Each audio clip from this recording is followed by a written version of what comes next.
Stalin uncle இன்னைக்கு ஒரு அறிக்கை கொடுத்திருக்காரு. என்னன்னு தெரியுமா?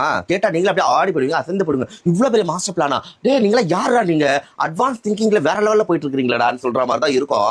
இப்ப விஜய்க்கு வந்து மெஜாரிட்டி இல்லாதனால உடனே ரீஎலெக்ஷனுக்கு நாங்க அப்ளை எல்லாம் பண்ண மாட்டோங்க. நாங்க ஒரு 6 மாதம் விஜய் அவர்களோட ஆட்சியை நாங்க பார்ப்போம். அவர் எவ்வளவு சிறப்பா வந்து அதுல ஆற்றுறாருன்றதை நாங்க பார்த்து ரசிப்போம். ரசிப்பீங்களா? இல்ல, அதுலதான் ஒரு மாஸ்டர் பிளான் இருக்கு. என்ன தெரியுமா?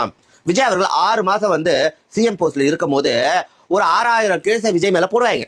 விஜய் கட்சியோட தொண்டர்கள் மேல ஒரு 6000 கேஸை போடுவாங்க.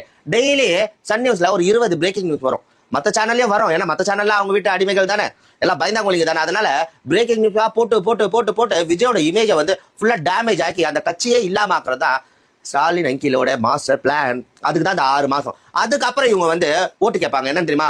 6 மாதத்துல பாத்தீங்களா தமிழ்நாடு என்ன மாதிரி ஆயிடுச்சு. நான் தமிழ்நாட்டை எப்படி கம்பீரமா காத்து ரச்சித்த இப்ப பாத்தீங்களா புது ஆள்கிட்ட கொடுத்தா இப்படிதாங்க ஆகும். அதனால மறுபடியும் எங்களுக்கே ஓட்டு போட்டீங்கன்னா நாங்க நல்லா சுரண்டி தின்னுவோம்ல அப்படின்னு உங்ககிட்ட மறுபடியும் ஓட்டு பிச்சை கேட்க வருவாங்க.